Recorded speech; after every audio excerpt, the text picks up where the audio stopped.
In this video, we will discuss about the uses of models, and I'll teach you how you will use models to make a sentence while speaking English or while talking to someone in English. Okay, so hello everyone, I'm SK Srivastav from the best English classes. I welcome you all in the third session of this series. Okay, I am telling you one thing, if you have visited here at first time, then please subscribe my channel and hits the bell icon to get all kinds of notification.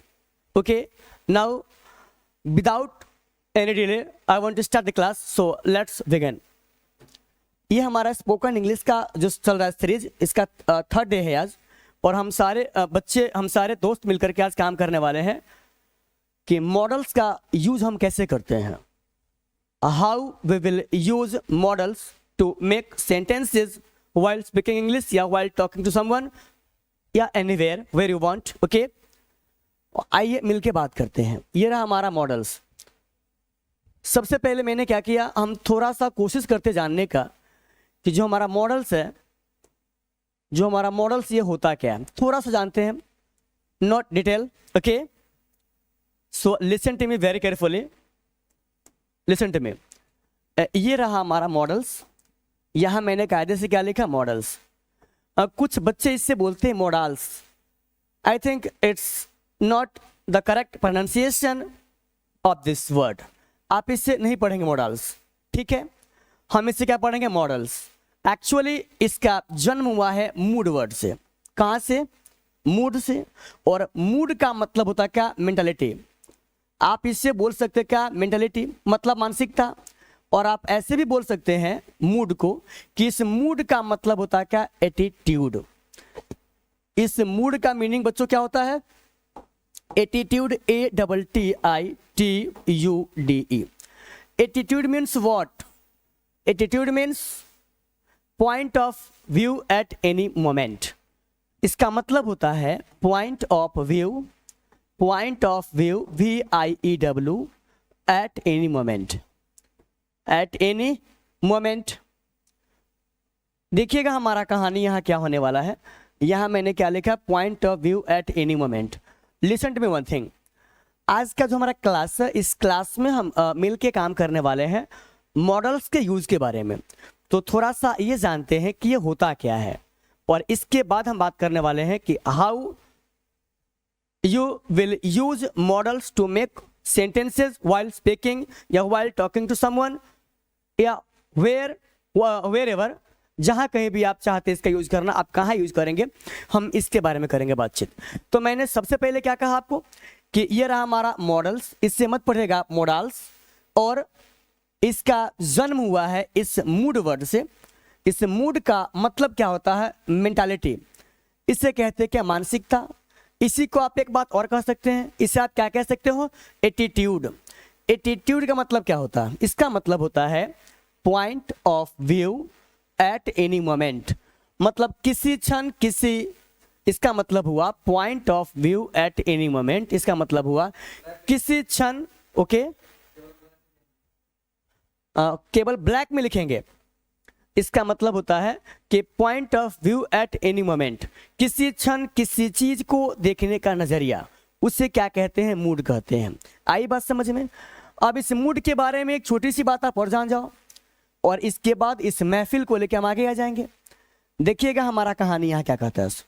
हमने यहाँ लिखा था एक word, हमने आपके सामने जो एक वर्ड लिखा था जिससे आप बोलते हैं क्या, मूड बोलते हैं.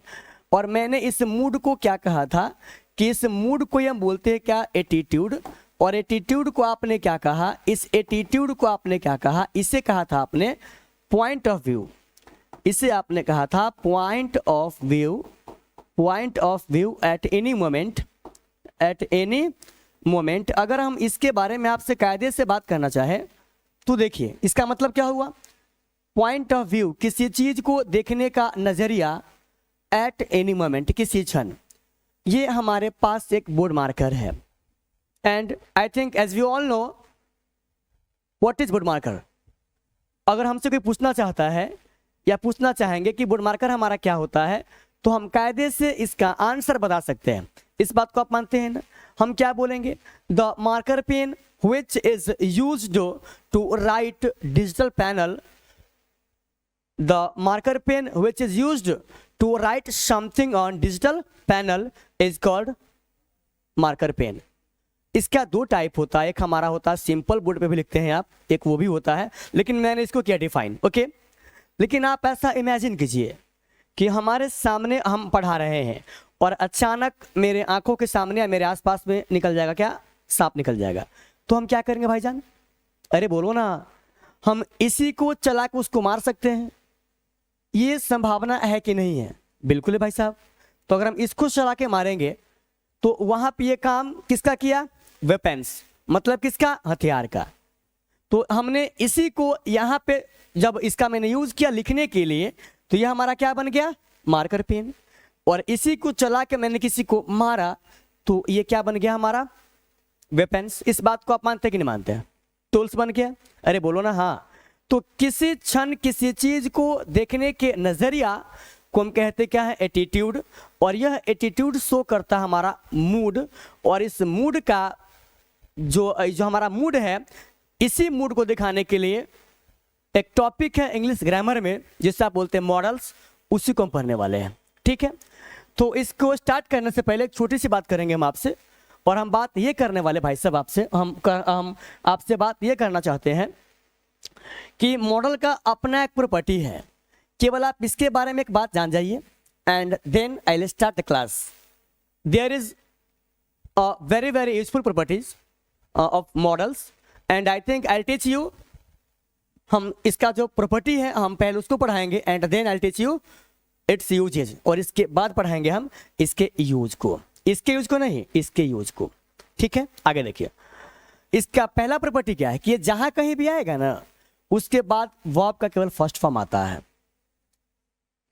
यू कैन यूज एवरीवेयर, आप किसी भी जगह यूज करते हैं या आप हर जगह इसका इस्तेमाल कर सकते हैं मॉडल्स का, लेकिन आप एक बात हमेशा ध्यान रखेंगे कि इसके बाद केवल क्या आता है? वर्ब का फर्स्ट फॉर्म, ठीक है। दूसरी बात, आपका जो मॉडल्स है इसको सब्जेक्ट के नेचर से कोई फर्क नहीं पड़ता है। सब्जेक्ट के नेचर का मतलब क्या होता है? सब्जेक्ट का नंबर क्या है, उसका पर्सन क्या है, उसका जेंडर क्या है, उसका टेंस क्या है। It means the nature of subject, okay. तो सब्जेक्ट के नेचर से मॉडल पर कोई फर्क नहीं पड़ता। आपको हम दिखाते हैं। यहां आपने लिखा क्या? अगर मैं कायदे से आपसे बात करूं, हालांकि मुझे एक पेज लेना पड़ेगा लेकिन कोई दिक्कत नहीं है। यहां मैंने क्या लिखा? यहां मैंने लिखा क्या? यह हमारा इज है, यह हमारा एम है, और यह हमारा आर है। अरे बोलो ना हाँ, इज एम आर है। आपको पता है कि इस एम का आप यूज करेंगे केवल आई के साथ, इस इज का आप यूज करेंगे कहाँ पता आपको है? Where the nature of subject is singular. जब आपके सब्जेक्ट का नेचर होगा सिंगुलर, आप वहां पे क्या लगाएंगे?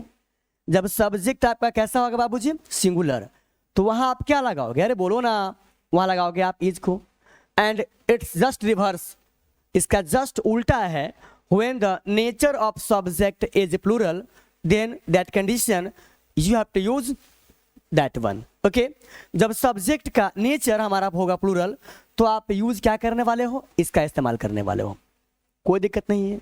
लेकिन यहां लिखा मैंने कैन, यहां लिखा मैंने कूड COULD, यहां लिखा मैंने मे, या यहां लिखा मैंने शुड SHOULD। तो मेरी बातों को समझिएगा, हम यहां पर कहना क्या चाहते हैं आपको, ठीक है मेरे भाई। ये जो आपका कैन है, आप इसका यूज आई के साथ, यू के साथ, वी के साथ, ही के साथ, इट के साथ, दे के साथ, means you can use with any kind of subject. आप किसी भी प्रकार के सब्जेक्ट के साथ इसका इस्तेमाल कर सकते हैं।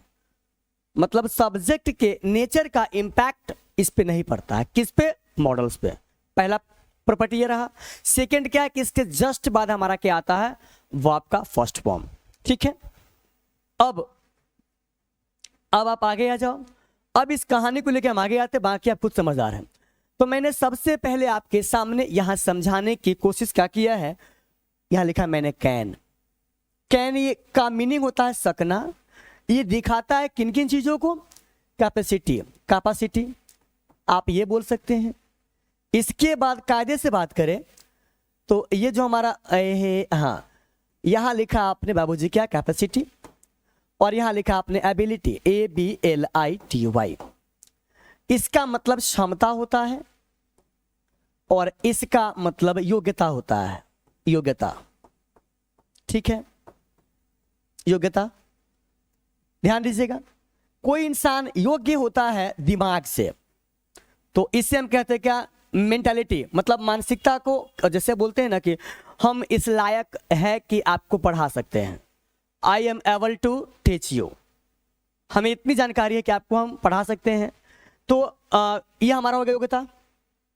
और हम ये बोलते हैं कि I can left this box या बिग स्टोन, हम इस बड़े पत्थर को उठा सकते हैं, तो हम इस काम को करते हैं बॉडी से, फिजिकली करते हैं, तो हम उससे बोलते हैं क्या, क्षमता। और जिस काम को दिमाग से करते उससे क्या बोलते हैं, योग्यता। हालांकि कहीं कहीं किसी का यूज कहीं हो जाता है, ये सब बात की बात है। तो मैंने आपको ये कहा कि आज आप थोड़ा जानने वाले हो इस कैन के बारे में, ठीक है। ये इस कैन का मीनिंग हमारा क्या होता है, सकता, आप इसको बोल सकते हो सकना भी। ये सकना हमारा क्या दिखाता है, तो कैपेसिटी को, या क्या दिखाता है, एबिलिटी को। इसका मीनिंग क्या होता है, क्षमता, क्षमता। इसका मीनिंग क्या होता है, योग्यता। कहाँ, प्रेजेंट में। जब हमें प्रेजेंट में दिखाना होगा कैपेसिटी की एबिलिटी को, तब हम यूज क्या करते हैं, स्कैन का यूज करते हैं। ऐसा मुझे लग रहा है कि जो बातें मैंने आपको समझाने की कोशिश किया वो आपको समझ में आ रहा है। तो पहले हम स्कैन के बारे में कर लेते बातचीत, and then we will talk about other modals, okay, like could, will be able to, should, must, etcetera. Okay, listen to me, ये सारी बात आप जानते हैं। तो अब हम सबसे पहले करने वाले क्या है, आप वो देखिएगा। इस कैन के मदद से हम कुछ सेंटेंस आपके सामने बनाए हैं, और हम कोशिश करेंगे कि पहले आपको दिखाएं, एंड देन, और उसके बाद ये हमारा कहानी क्या हो जाएगा, आगे हो जाएगा स्टार्टअप। लेकिन फिलहाल आप इतना देखिएगा, यहां आपने क्या लिखा है। सो भैया जी, आपने यहां लिखा क्या, आपने यहां कायदे से लिखने की कोशिश क्या किया है, एग्जाम्पल्स। ये एग्जाम्पल्स हमारा किसका है, कैन का है। तो हम सबसे पहले कोशिश करते हैं कि कैन के मदद से आप, कैन आपका मॉडल्स है, इसका स्ट्रक्चर कैसे बनता है, and how you will apply to make sentences with the help of can, could, may, might या any modal. Okay, listen to me very carefully, what I gonna teach you. ये रहा हमारा can, जो अपने आप में क्या है, मॉडल है। और इसके बाद हमारा क्या आता है, वर्ब का फर्स्ट फॉर्म। अरे बोलो ना हाँ, is it okay, listen to me. अब इसका स्ट्रक्चर बनाएंगे हम। तो ये पहले हमारा आ गया कैन, बाद में वर्ब का फर्स्ट फॉर्म, पहले हमारा आएगा सब्जेक्ट, और बाद में हमारा क्या आएगा, अदर वर्ड। आप इसे कायदे से बोल सकते हो ऑब्जेक्ट भी, हालांकि दोनों में क्या डिफरेंसेस है हम इसके बारे में करेंगे बात बाद में। अगर आपकी इच्छा तो आप इसको लिख सकते हैं। अब ये क्या दिखाएगा, कैपेसिटी को, कहाँ, तो प्रेजेंट में। अब मैं कुछ बोल के दिखाऊं, जैसे मैं आपको पढ़ा सकता हूं, आई कैन टीच यू। मैं आपसे बात कर सकता हूं, I can teach, sorry, I can talk to you. मैं इस काम को कर सकता हूं, I can do this work. मैं वहां जा सकता हूं, आई कैन गो देयर। मैं मोहन को पढ़ा सकता हूं, आई कैन टीच मोहन। मैं इस काम को आसानी से कर सकता हूं, I can do this work easily. तो यहाँ आप क्या देख रहे हैं, आप यहाँ ये देख रहे हैं कि मेरे पास कैपेसिटी है। आप इसको दूसरे शब्दों में ये बोल सकते हैं, able to, ABLE, able to. अगर आप इसको मॉडल की मदद से नहीं बनाएंगे तो आप इसको ऐसे भी बना सकते हैं, subject plus is am, subject plus is MR plus able to, ABLE, able to plus V1 plus object. आप ऐसे भी बना सकते हैं अगर आप चाहें तो। जैसे हमने यहाँ पे क्या लिखा है मेरे भाई, यहाँ मैंने क्या लिखा है कि सब्जेक्ट प्लस कैन, वो आपका फर्स्ट फॉर्म, ये रहा आपका ऑब्जेक्ट, ठीक है। तो अगर मैं इस कहानी को आगे लेके आऊँगा और इसके मदद से अगर हम कोई बनाएंगे सेंटेंस, तो कैसे बनेगा, मैं इंग्लिश बोल सकता हूँ। तो आपने क्या लिखा, आई can speak English, I can speak English. और अगर हम इसी बात को चाहें ऐसे भी बोलना तो कायदे से बोल सकते हैं। क्या बोलेंगे हम अगर इस पे चाहेंगे लगा के बोलना तो हम ये बोल सकते हैं कि I am able to speak, I am able to speak English. आई बात समझ में? अगर आप चाहें तो ऐसे भी बोल सकते हैं, या अगर चाहे तो आप ऐसे भी बोल सकते हैं। तो जो आपका एबल है, एबिलिटी है, इसी को दिखाता है कि आपका कैन। ठीक है, अब आइए इस पर बेसिस कुछ सेंटेंसेज है, हम लोग इसका मिलकर करते हैं क्या प्रैक्टिस। ठीक है, तो ये रहा हमारा सेंटेंस, और आपने यहाँ पे क्या लिखा, आई थिंक इधर आएगा कि नहीं आएगा? आ जाइए, आ जाओ भैया जी, आएगा यहाँ पे क्या? चलिए कोई दिक्कत नहीं है। ठीक है, वहीं पे क्यों चला आता भैया जी? चलिए कोई दिक्कत नहीं है, हम कोशिश करते हैं इसको यहीं से पढ़ाने का, लेकिन थोड़ा सा अजीब लग रहा है। ये बीच में आता तो ज़्यादा बेहतर होता, बीच में नहीं आएगा तो। आइए बातचीत करते हैं। आपने यहाँ पे क्या लिखा है? मैं इंग्लिश बोल सकता हूँ, I can speak English. She can go, वह वहाँ जा सकती है। पहले बोलते हैं हिंदी में, फिर बोलेंगे इंग्लिश में। ठीक है, मैं इंग्लिश बोल सकता हूँ, आई कैन स्पीक इंग्लिश। वह वहाँ जा सकती है, सी कैन गो। वहाँ का there, she can go there. वह मुझे पढ़ा सकती है, सी कैन टीच। मैं आपकी मदद कर सकता हूँ, आई कैन हेल्प यू। वे लोग गाना गा सकते हैं, they can sing a song, they can sing a song. अगर हम इसी पे चाहे तो और भी बना सकते हैं। आप यहाँ आ सकते हैं, यू कैन कम हियर। मैं वहाँ जा सकता हूँ, आई कैन गो देयर। मैं इस काम को कर सकता हूँ, I can do this work. मैं इंग्लिश बोल सकता हूँ, आई कैन स्पीक इंग्लिश। मैं पानी पी सकता हूँ, आई कैन ड्रिंक वाटर। मैं आपसे बात कर सकता हूँ, I can talk to you. मैं इस पंखे को ऑन कर सकता हूँ, I can switch on this fan. तो इस तरीके से इस कैन का यूज करके आप सेंटेंस को बना सकते हैं। अब देखिएगा, अगर मैं चाहूँ बनाना इसका नेगेटिव सेंटेंसेस तो आप बना सकते हैं कायदे से, कोई दिक्कत नहीं है। अगर बनाएंगे आप इसका नेगेटिव सेंटेंसेस तो कैसे बनेगा? ये रहा आपका कैन, इसके जस्ट बाद हमारा क्या आ जाएगा? नॉट। दोनों के मिलने से क्या बनता है? Can not. और इसी कैन नॉट का जो हमारा कंट्रास्ट फॉर्म है, कंट्रास्ट, इसी को हम बोलते हैं क्या? एब्रेविएशन। एब्रेविएशन मतलब कि संक्षिप्त फॉर्म है कंट्रास्ट, जिससे आप बोलते हो क्या? कांट। ऐसा मुझे लगता है कि इतनी जानकारी तो आपके पास होगी। अब आइए आगे बात करते हैं। मैं इंग्लिश नहीं बोल सकता हूँ, आई कांट स्पीक इंग्लिश। वह नहीं जा सकती है, सी कांट गो। वह वहाँ नहीं जा सकती है, सी कांट गो देयर। वह नहीं पढ़ा सकती है, सी कांट टीच। वह आपको नहीं पढ़ा सकती है, सी कांट टीच यू। मैं आपकी मदद नहीं कर सकता हूं, आई कांट हेल्प यू। वे लोग गाना नहीं गा सकते हैं, they can't Singh a song. अब देखिएगा, अब जिस तरीके से हम लोगों ने मिलके बात किया था कैन के बारे में, तो अब बात करेंगे कूड के बारे में। ये रहा हमारा कूड। जो काम कैन करता है प्रेजेंट में, वही काम कूड करता है पास्ट में। I repeat once again, same thing will do could like can, but can is used in present tense and could is used in past tense। मतलब जो काम करता है can प्रेजेंट में, वही काम करता है could कहाँ? पास्ट में। ठीक है, तो आइए मिलकर यहाँ बात करते हैं।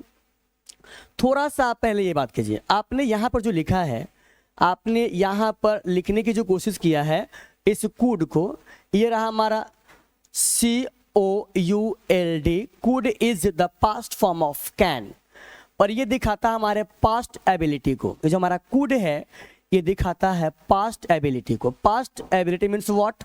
मतलब भूतकाल की क्षमता को दिखाता है। ठीक है, स्ट्रक्चर विल बी सेम, और जो स्ट्रक्चर है बिल्कुल सेम था। पहले सेम होगा, पहले क्या आएगा? हमारा सब्जेक्ट आएगा, and then modal, and then verb का first form, and at last object. ठीक है, अब आप यहां देखिए, मैं इंग्लिश बोल सकता था, आई कुड स्पीक इंग्लिश। या मैं बोल सकता था, आई कुड स्पीक। मैं इंग्लिश बोल सकता था, आई कुड स्पीक इंग्लिश। वह यहां आ सकते थे, से कुड कम हियर। मैं आपकी मदद कर सकता था, आई कुड हेल्प यू। मैं इस प्रश्न का उत्तर दे सकता था, I could answer this question, या I could give the answer of this question. वह दरवाजा खोल सकता था, she could open the door. मैं वाक्य को बना सकता था, I could make sentences, I could make sentences. तो ये रहा हमारा कैन और कुड का यूसेज। और अगर मैं चाहूंगा यहीं पे बनाना इसका नेगेटिव सेंटेंसेस तो कोई दिक्कत नहीं है, आप आराम से बना सकते हैं। जहां हमारा कुड लगा हुआ था उसके जस्ट बाद हमारा आ जाएगा नॉट। अरे बोलो ना हाँ। जब हम चाहेंगे बनाना इसका negative form, then we have to use not just after could, because could is a modal and you know very well about it that modal is also a helping verb. Okay, listen to me. अब हम इसी को चाहेंगे काम करना। हम क्या बोल सकते हैं कि मैं कंप्यूटर नहीं चला सकता था, I could not operate the computer। मैं आपका सॉरी आप था थे बोल रहे, कोई दिक्कत नहीं है। आप ऐसे बोल सकते हैं कि मैं आपका कॉल रिसीव नहीं कर सकता था, तो I could not receive your call. आप ऐसे भी बोल सकते हैं, या ऐसा भी हो सकता है कि मैं आपका कॉल रिसीव नहीं कर सका, I could not receive your call.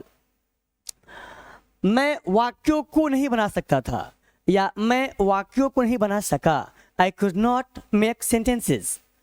वह मेरी मदद नहीं कर सकी, she could not help me, या वह मेरी मदद नहीं कर सकती थी, she could not help me. ठीक है, अब हम बात करने वाले इसी काम को जब करेंगे आप इन फ्यूचर, मतलब जब आपका जो कैपेसिटी है, आपकी जो एबिलिटी है, आपकी जो क्षमता है या जो योग्यता है, आप इसको दिखाना चाहते हो कहाँ, फ्यूचर में, तो कुछ नहीं करेंगे। आपको बिल्कुल भी कुछ नहीं करना है और आपको बिल्कुल भी डरने की आवश्यकता नहीं है। आप यहाँ देखोगे यहाँ क्या होने वाला आपके साथ। यहाँ एक छोटा सा काम करेंगे आप, ये रहा आपका, आपको पता हो पहले से ही, जब बात आती है फ्यूचर की, अरे बोलो ना हाँ, जब बात किसकी आती है बच्चों, फ्यूचर की, तो आप वहां क्या लगाते हो, शैल, या क्या लगाते हो, विल। हाँ, but in modern English grammar, लेकिन आधुनिक अंग्रेजी व्याकरण में क्या कर दिया है, बना दिया पैशन कि शैल का यूज अगर आप नहीं भी करेंगे तो कोई दिक्कत नहीं है, विल से आपका काम चल सकता है। वैसे अगर आप जानना चाहें तो हम चाहेंगे, लेट मी एक्सप्लेन, मैं करना, I would like to explain what is difference between shall and will. अगर आप चाहेंगे तो मैं इसके बीच का जो डिफरेंसेस है, जो इसके बीच का अंतर है, हम चाहेंगे आपको बताना। वैसे इन जनरल सेंस, सामान्य अर्थ में हम इस शैल का यूज करते हैं कहाँ पर बच्चा पार्टी, तो आई और वी के साथ। आई और वी मीन्स व्हाट, आई और वी मतलब हो गया प्रोनाउंस ऑफ फर्स्ट पर्सन, मतलब फर्स्ट पर्सन के प्रोनाउन के साथ हम यूज करते हैं शैल का इन जनरल केस, सामान्य अर्थ में। लेकिन जब हम इसको बनाते हैं एम्फैटिक, एम्फेसाइज, मतलब कि जब जोर देते हैं, जब बल देते हैं, तो जहां पे हमने यूज किया था शैल का, वहां पे हम यूज करते हैं किसका, विल का। ठीक है, और वैसे जिस तरीके से जनरल सेंस में आपने यूज किया है इस शैल का आई और वी के साथ, जस्ट लाइक आपका जो विल है ये होगा यूज यू के साथ और ही सी इट के साथ। कहिएगा सर क्या ऐसा कहना अपने आप में बदतमीजी नहीं है, बिल्कुल बदतमीजी है। आप ऐसा बोल सकते हैं कि फर्स्ट पर्सन के प्रोनाउन के साथ हमारा आता है शैल सामान्य अर्थ में, और सेकेंड और थर्ड पर्सन का जो हमारा प्रोनाउन है उसके साथ हमारा आता है क्या, विल, इन जनरल सेंस, सामान्य अर्थ में। और जब इसी सेंस को चेंज करते हैं, एम्फैटिक बनाते हैं, एम्फेसाइज करते हैं, तो जहां शैल आ रहा था वहां विल आएगा, और जहां विल आ रहा था वहां शैल आएगा। Is it okay? I think is my point clear. अब देखिएगा हमारा कहानी क्या है। सो अब मैं कायदे से आपसे बातचीत करूं तो मॉडर्न इंग्लिश ग्रामर में क्या किया गया है, आपका जो शैल है इसका यूज नहीं किया गया, आप कर भी सकते हैं, किया भी गया, कोई दिक्कत नहीं है, लेकिन आप इसका इस्तेमाल भी कर सकते हैं, ऐसा उसमें जिक्र किया गया है, ऐसा उसमें जिक्र किया गया है। ठीक है, अब जब बनाओगे इससे इसका स्ट्रक्चर तो कैसे बनेगा, आइए यहां बात करते हैं। आपने यहाँ क्या लिखा, ये रहा हमारा सब्जेक्ट और ये रहा हमारा क्या क्या विल। ये क्या शो करेगा बाबूजी, आपके एबिलिटी को, कहाँ, तो फ्यूचर के लिए will be able to, ABLE will be able to के बाद हमारा आ जाएगा वर्ब का फर्स्ट फॉर्म। आपको पता है ये रहा आपका सब्जेक्ट और ये जो आपका रहा इसे आपने कहा कायदे से क्या ऑब्जेक्ट। आई बात समझ में। अब मैं इसकी मदद से चाहूंगा आपसे बात करना। With the help of this structure I want to talk to you in English right now and I want to make some sentences with the help of this structure and I teach you how you will use this structure to show your future capacity and ability. Is it okay? Listen to me very carefully. अब यहाँ बात कीजिएगा। अगर मैं यहाँ बोलूँ कि मैं इंग्लिश बोल पाऊंगा तो आप क्या बोलोगे? I will be able to speak English. मैं वहाँ जा पाऊंगा, I will be able to go there. ठीक है। मैं आपसे बात कर पाऊंगा, I will be able to talk to you. मैं पंखा को चालू कर पाऊंगा मतलब कि ऑन कर पाऊंगा, मतलब पंखा हम चाहते चलाना तो I will be able to switch on the fan. मैं परीक्षा पास कर पाऊंगा, I will be able to pass the examination.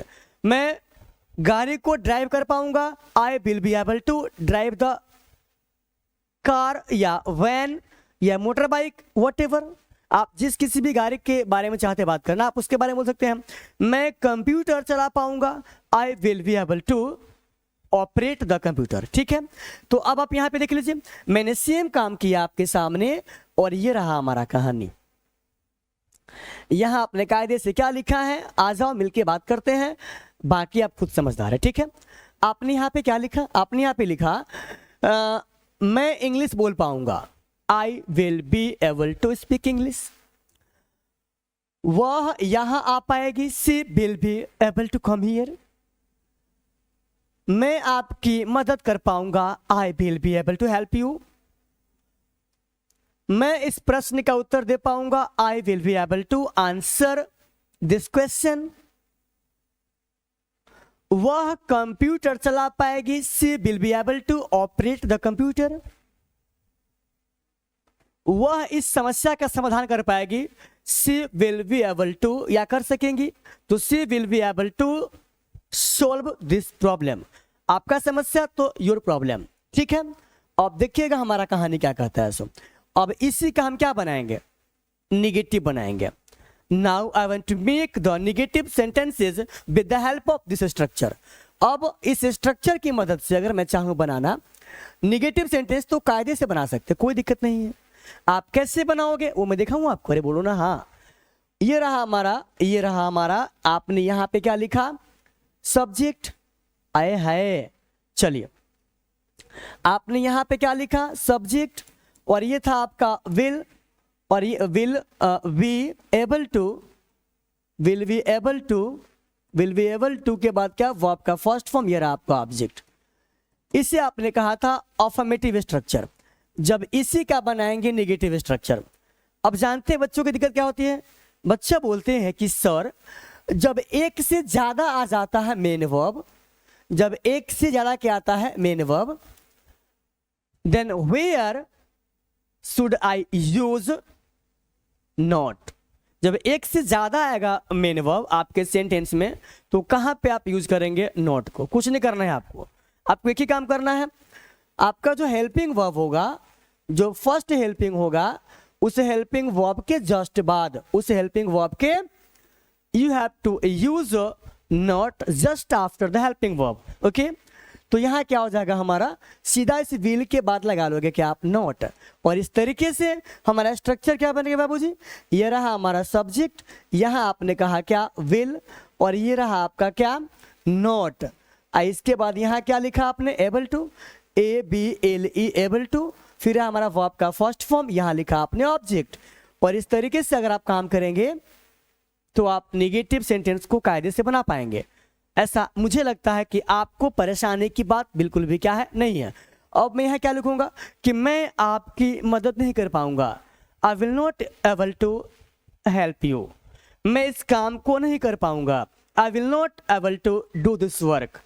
मैं आपसे बात नहीं कर पाऊंगा, I will not able to talk to you. मैं यहाँ नहीं रह पाऊंगा, I will not able to live here. तो इस तरीके से आप काम कर सकते हैं। ठीक है। अब आप कहानी को लेके आगे आ जाओ। ये रहा हमारा कहानी और देखेंगे आप इसके जस्ट बाद आप क्या पढ़ने वाले हो। ये तो आपने पढ़ लिया, अब थोड़ा सा बात हमें यहाँ करना है। My friends, actually I want to share some concepts with the help of should। मैं यहाँ पे should की मदद से कुछ कॉन्सेप्ट को हम चाहते करना शेयर आपके बीच। इस बात को एकदम हेलो हेलो हेलो मॉडल्स में क्या होता है बच्चों, मॉडल्स में क्या होता है, यहाँ जो आपने लिखा SHOULD, sorry for that, SHOULD आपने यहाँ लिखा शुड। इस शुड का मीनिंग भी बच्चों क्या होता है, चाहिए। और अगर हम कायदे से बात करें तो यहाँ लिखा आपने ought to, OUGHT, ought to, इसका मीनिंग भी अपने आप में बच्चों क्या होता है, चाहिए। अरे बोलो ना, हाँ, इसका मीनिंग भी होता चाहिए और इसका मीनिंग भी क्या होता है, चाहिए। एक बात आप हमेशा ध्यान रखिएगा, इंग्लिश वर्ड एक से ज्यादा है और हिंदी मीनिंग हमारा एक ही है। तो आप ऐसा बिल्कुल भी नहीं सोचोगे कि कहीं पर हम किसी का यूज कर सकते हैं। आई think you should not think like that. If more than one English words shows only one Hindi meaning, अगर एक से ज्यादा इंग्लिश के जो शब्द हैं अगर एक ही हिंदी मीनिंग को दिखाएगा, शो करेगा, तो आप ऐसा बिल्कुल भी मत सोचेंगे कि तो हम किसी का यूज कहीं कर सकते हैं। ना जी ना, ऐसा बिल्कुल भी क्या करेगा, नहीं करेंगे, ठीक है। अब देखोगे आपका कहानी क्या होने वाला है। देखिए, इस शुड का मीनिंग भी चाहिए होता है, लेकिन हम इसका यूज करते हैं पॉजिटिव और नेगेटिव दोनों सेंस को शो करने के लिए। Actually I am telling you one thing, should is used to show suggestion, and I think you know very well about it that suggestion will be positive या negative. Should का हम use करते हैं suggestion को दिखाने के लिए, और जो आपका सजेशन है ये पॉजिटिव या नेगेटिव कुछ भी हो सकता है। तो हम इसका यूज करते हैं दोनों प्रकार के सजेशन को दिखाने के लिए। Is it correct? लेकिन आपका जो ought to है, OUGHT, आपका जो क्या है बच्चों, आपका जो ये ought to है, वाओ, ये जो आपका ought to है, OUGHT, आपका जो ये ought to है, इस ought to के बारे में अगर कायदे से हम बात करें तो इसका यूज हम करते हैं सिर्फ और सिर्फ पॉजिटिव सजेशन को शो करने के लिए। मतलब आपने यहां क्या लिखा, जब बात पॉजिटिव सलाह की होगी then you have to use both should या ought to। जब बात सकारात्मक सलाह की होगी तो आप शुड या ought to किसी का भी कर सकते हैं यूज। लेकिन जब बात निगेटिविटी का होगा, निगेटिव एडवाइस का होगा, नकारात्मक सलाह का होगा, तो आप वहां पर यूज क्या करेंगे, सिर्फ शुड, आप वहां पे ought to का यूज क्या करेंगे, नहीं करेंगे। Is my point clear? ऐसा मुझे लग रहा है कि आप सारे जो मेरे दोस्त हैं इसको समझ गए होंगे। अब देखिएगा, इस महफिल को आगे लेके आते हैं। अब आपने यहाँ क्या लिखा, आपको पढ़ना चाहिए, यू शुड स्टडी, आपको यहाँ रहना चाहिए, यू शुड लिव हियर, आपको वहाँ जाना चाहिए, यू शुड गो देयर, आपको सुबह में जल्दी जगना चाहिए, you should wake up early in the morning, आपको उससे बात करनी चाहिए, you should talk to him, आपको परीक्षा पास करनी चाहिए, you should pass the examination, आपको अपने माता पिता के आज्ञा का पालन करना चाहिए, यू शुड ओबे योर पेरेंट्स, आपको ट्रैफिक के नियमों का पालन करना चाहिए, you should follow the rules of traffic, आपको सुबह में टहलना चाहिए, you should walk in the morning every day. तो इस तरीके से आप इसका इस्तेमाल कर सकते हैं। लेकिन अगर मैं चाहूं बनाना इसका नेगेटिव तो क्या फर्क पड़ने वाला है, ये शुड हमारा मॉडल है, इसके जस्ट बाद हमारा क्या आ जाएगा, नोट आएगा। आपको यह काम नहीं करना चाहिए, you should not do this work, आपको मोहन को नहीं पीटना चाहिए, you should not beat Mohan. इस तरीके से अब ये मस्ट के बारे में बात करेंगे हम जस्ट एक सेकेंड बाद, आई मीन 1 मिनट बाद। इससे पहले मैं थोड़ा सा बात किया आपसे इस वुड के बारे में, सॉरी इस ought to के बारे में। आपको मैंने बोला, आई think I told you like like that हमने आपको बोला है जैसा कि और टू का यूज हम सिर्फ और सिर्फ करते हैं पॉजिटिव सजेशन को शो करने के लिए। आपको मंदिर जाना चाहिए, you ought to go to temple. आपको सुबह में जल्दी जगना चाहिए, you ought to wake up early in the morning. अब हम बात करते हैं किसका, मस्ट का।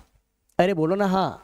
Now we will discuss about the usage of must, that where you will use must to make sentences. Okay, तो यहां देखिएगा हमारा कहानी क्या कहता है। सो यहां हमारा कहानी कहता है, अगर मैं आपसे कायदे से बात करूं तो आप कहानी पे आ जाओ। चलिए, यहां पर आपने कायदे से क्या बोला बच्चा पार्टी, ये रहा आपका मस्ट, और यहां जो आपने ये मस्ट लिखा है, इस मस्ट का मीनिंग होता है ही चाहिए, ये चाहिए। अब आप बोलोगे सर आपने सिंपली यहां पे लिखा था चाहिए, और आपने यहां पे लिखा था क्या, ही चाहिए। आपने यहां क्या लिखा था, ही चाहिए। मतलब चाहिए और ही चाहिए, इस दोनों में क्या डिफरेंस है, दोनों में क्या अंतर है। आई am telling you one thing, that what is the difference between this one and this one. इस वाला में और इस वाला में क्या अंतर है, हम इसके बारे में चाहेंगे आपसे बात करना। तो listen to me one thing, sometimes you want to share your opinion in general sense, and sometimes you want to share your opinion in emphatic sense. You want to emphasize your opinion. कभी कभी क्या होता है, आप अपनी सलाह को, किसी बात को जनरल सेंस में, सामान्य अर्थ में, सामान्य भाव के साथ जो है उससे क्या करते हैं, एक्सप्रेस करते हैं, कॉन्वे करते हैं सिंपल वे में। लेकिन कभी कभी जब आप अपनी बातों पे जोर देते हैं, एम्फेसाइज करते हैं, उसे एम्फेटिक बनाते हैं, जोरदार बनाते हैं, बनाते बलदायक, then that condition you have to use, then that condition you have to use only this one, most. Is it correct? Is my point मतलब कि is my point clear? हम जो कहने की कोशिश कर रहे हैं वो बात आपको आई समझ में? आइए आगे बात करते हैं। आपने कहा यस सर, आपको वहां जाना चाहिए तो यू शुड गो देयर, लेकिन आपको वहां जाना ही चाहिए तो यू मस्ट गो देयर। आपको प्रैक्टिस करना चाहिए तो यू शुड प्रैक्टिस। आपको प्रैक्टिस अवश्य करना चाहिए, या आपको प्रैक्टिस जरूर करना चाहिए, आपको प्रैक्टिस करना ही चाहिए तो यू मस्ट प्रैक्टिस। आपको यहां आना चाहिए तो यू शुड कम हियर, आपको यहां आना ही चाहिए तो यू मस्ट कम हियर। हम लोगों को वाक्य बनाना चाहिए तो वी मस्ट मेक सेंटेंसेस। हम लोगों को सच बोलना चाहिए तो we should speak the truth. हम लोगों को सच बोलना ही चाहिए तो we must speak the truth. ऐसा हो सकता है कि फ्लो में कहीं मिस्टेक हो जाए, तो आप इसे देख लीजिएगा। और मेरे भाई अब हम लोग मिलते हैं लास्ट क्लास में, तब तक के लिए till then bye bye, take care, okay.